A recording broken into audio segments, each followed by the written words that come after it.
All right, welcome back to the channel, everyone. Today I'm going to do something a little bit different. It's actually why I started this channel in the first place, which was to advance software apprenticeships. What are software apprenticeships? Well, they're earn while you learn opportunities offered by all of the major companies out there. This article I have, I'll provide resources and links in the description, has been evolving for several years now. It's really neat. When I first found this article, it was the 10 best software apprenticeships. Now it's up to 17. They are worldwide, by the way. They aren't just in the US. The companies you'll see are all the major players that you all know and love, all the major FANG companies. So it's pretty amazing to see the industry providing an opportunity for people to, without a college degree, to go in, apply for these apprenticeship opportunities. All of them are going to require you have some baseline knowledge about programming and engineering. And I'm going to talk in a minute about how you can acquire those skills for free. But once you apply, and if you get into one of these programs, they're then going to build you up to become a software engineer or another alternative role at that company. So what I did is I created a site called codestrap.me, which kind of distills all of these opportunities into something that someone who's non-technical, maybe very young, 13, 14 years old, could access and start figuring out how they can prepare for a software apprenticeship. So there's a link to the article here. There's links to the various programs here. You can also check out the open source curriculum I created, which is free, which is how you can develop the necessary prerequisite skills to enter one of these programs. Now, it's important to note that my curriculum is not certified, it's not officially supported, but each of these programs offer a self-taught track for someone who can demonstrate they have the appropriate skills, which my curriculum will absolutely give you. So if we jump over to the curriculum, it's in GitHub. It's designed to teach you foundational skills, right? And these are the skills that most of the time coding boot camps just completely bypass, right? Maybe there's like a section in there, but these are like foundational skills that are tools you're going to use every day as an engineer that you need to learn really before you even start writing code. And because you're going to be fucking lost in all of the environment setup and all the things you have to do unless you know these tools. So we're going to start with the command line. And a command line is a Linux terminal that lets you access the system directly without the use of a GUI. And you're going to get certified in it, and you're also going to learn how to use Linux-based text editors like Vim and Vi, and you're also going to learn some semi-structured languages like YAML. And these are all really required, just this baseline stuff before you even start writing code. And if you want to know what a terminal looks like, this is a terminal. You can issue commands in the terminal. But that's what you'll be learning, right? And then after that, you're going to get Git Certification, and Git is a version control system that we use to manage code. So basically the whole world is using Git to manage code, and you'll learn the basics here and be prepared to then start checking out code and working with it in Git and issuing pull requests and all kinds of cool stuff. Linux certification, this would be optional. You don't have to get certified in Linux, again, optional. It's recommended, in my opinion. It's a great skill to have, but it's also one you have to maintain over time. And I don't know, if you want to pursue more of a systems administrator track, this would be a great certification to get. Docker you absolutely need. Such a cool technology. Most of the world is using Docker for containers and virtualization. What is that? Well, it's just the way when we get software and we need to deploy it somewhere, we use Docker mostly to package all that up in a way that can be deployed out to the various clouds or internally, and it just abstracts away all the details so that people don't need to be running like endless configuration scripts and doing all this config setup and integration work to get your software to run. So Docker is a virtualization technology that makes it easy to run software anywhere. AWS certification, that's Amazon Web Services. They're the leading cloud computing platform, which is why I'm recommending you get certified in them. It's optional, but I totally recommend it. And the certificate is valuable in and of itself. If you're certified in AWS, there are lots of opportunities you can pursue with AWS itself, even as a solutions architect. So that certificate has value in and of itself. It's really cool. And in my opinion, AWS being the leading cloud provider platform, you're going to be working with it a lot as a software engineer. And then you're going to pick a track. And you can either become a web developer or a data engineer. Now, if you're into Foundry and you're into like Databricks and Snowflake and all of that, then you're going to want to pursue this data engineering track. If you're more into building apps and you want to pursue that, then the web developer track is for you. So a note on these tracks, like I didn't pick the industry best courses. If you come into data engineering, what I picked when I started looking at these were the most approachable for someone who's never, written a line of code really. So you may have ideas about better courses. I'm more than willing to hear those. If anyone out there wants to reach out on Discord and like provide links to better courses that they believe are better than the ones listed here, please do. Or better yet, issue a pull request. So, but the way I picked these courses were ones that would be most approachable. And so, learning Python is a programming language that we use a lot for PySpark, which you're also going to learn. You got SQL certification to get the basics. SQL is a query language we use to query relational databases and a lot of other things these days, including you can actually execute Spark queries with SQL as well. And then you get Spark certification, which is our major big data analytics platform or tool that we use, and it's integrated into Foundry. It's integrated into Databricks. This is absolutely a great technology, and you're going to learn PySpark, which I've been using in all my Foundry demos. Some really cool people I know recommended these as well for statistics and ML certification. You do need some pretty advanced math in order to get these, but if you're willing to pursue the math prerequisites, these are also really good optional courses that you can take. And mixed supply chain management, which is really good for Foundry users. So if you're really interested in becoming like a Foundry guru for supply chain management, getting the programming skills and the supply chain management skills, dude, awesome. And then once you're done, this is both true for the web developer and data engineering tracks. You're going to contribute to open source, and I call this like a degree in open source basically. And I think this is a great way to get started as a software apprentice because it's free.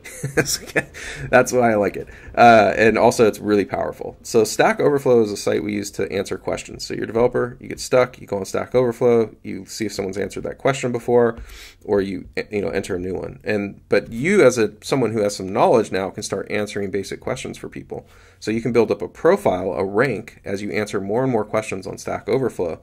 And that is actually really valuable and something to put on your LinkedIn profile and shows that you know what you're doing. HackerRank is another really good resource where you can build up a rank, and some employers actually use HackerRank to recruit people. So if you have a high rating on HackerRank, it's a great way to get noticed by employers. And then you're going to contribute to an open source project for at least 6 months. I have some popular ones linked here. Palantir also has an open source Spark distribution that you can contribute to. Pretty cool, right?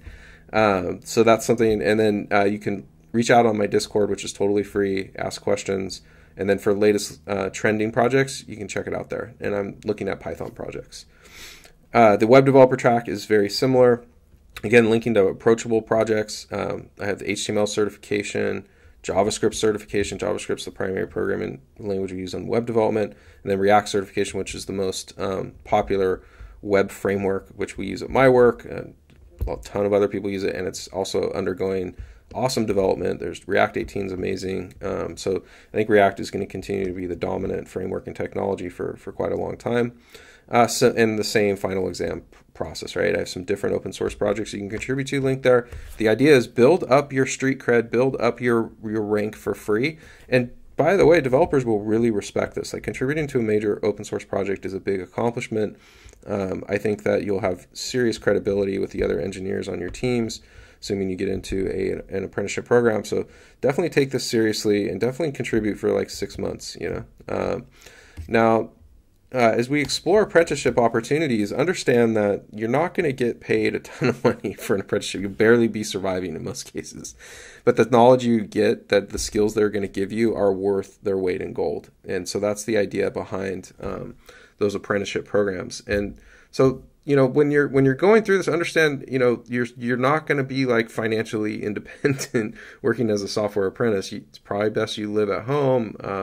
I think this changes the game in a lot of ways, where instead of, going for a 4-year college degree, why don't high school kids build these skills up in high school, extracurricular activity, and then the day they graduate high school, go out and apply for these apprenticeship programs. And I would love to work with people in the industry who are excited about building those pipelines. If you're an employer and you want to work with me to create pipelines that could do that, please let me know. If you're involved with any of these apprenticeship programs at these companies, I'd love to get my curriculum certified as a prerequisite.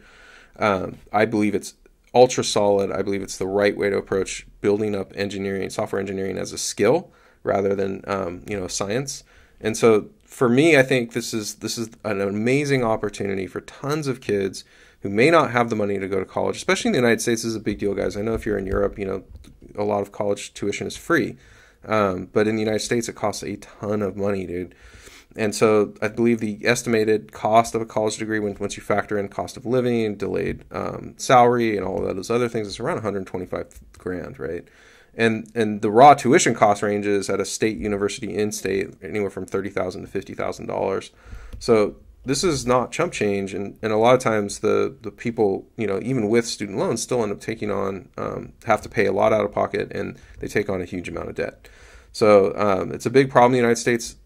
The student loans are the second leading personal debt category behind only mortgages now. That's pretty crazy, right? So like the fact that student debt is such a big problem, the fact that it delays your entry into adulthood a lot of times when you're going to college, that you could actually be developing skills at a much younger age, say 18 to 22, building up skills that actually make you a major contributing software engineer by the time you're 22, and by the time you're 26, you're probably a senior software engineer. I think that's a better path, and it's the right one when we think about what kind of skills we kind of need out of engineers. I'm not looking for computer scientists, I'm looking for software engineers, and they're very different things. Yes, we have computer scientists on staff, but they usually have the letters P, H, and D in their title. And there's a reason for that. Like some of the harder problems in computer science are really hard. And most of what we do as software engineers, we're working within a sandbox in which PhDs have laid for us, right? Usually we're working with tools developed by FANG companies, and we're working within a sandbox of well-defined best practice.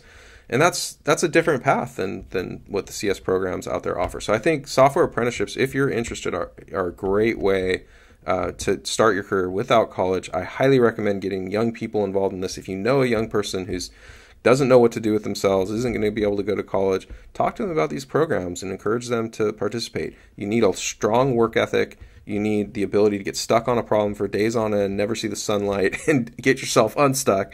You need to be able to be a little bit introverted, I think abstractly, be good in math. If you're good in math, it definitely helps, although it's not required. You definitely need to know pre-algebra. You probably need a little bit of algebra, but that would be it in terms of math, in my opinion. You'll learn more math as you progress. You're going to learn all kinds of different things, even being exposed to geometry and matrices. You're going to learn some math. But that's all within the context of the tools you're working in. So if you're already pretty decent in math, that really helps, but you don't need to be like a mathematician to pursue software engineering. So I think it's a great opportunity for you if you're out there. You can earn while you learn. It's not an out-of-pocket expense. You will get paid. That said, you're not going to get paid a lot. And you have to work hard, and you have to demonstrate that you're willing to pursue excellence in this field. And if you have any questions, I have a free Discord. All of this is free. There's no money involved here. This is just my way of giving back to an industry that's given a ton to me. And I really want us to get the best people everywhere. Like the more people we can get to enter this industry and to become engineers, the better off we're going to be. And I think we can help advance humanity through that pursuit, right? So like, this is a great way to contribute. And if you get stuck on anything, again, Discord server is free. All these resources are free. Again, nothing is officially adopted by these companies, so you're taking a risk if you choose to use this as a way to try and gain access, and that maybe they don't recognize it. But I can't see how, because the skills you're going to have, like, I'll freaking hire you, man, I swear. That's not a commitment. I'm just saying, like, I would hire someone with these skills for sure, like hands down, as an L1 engineer, definitely. So, check it out and encourage people to learn more about it. Thanks, guys.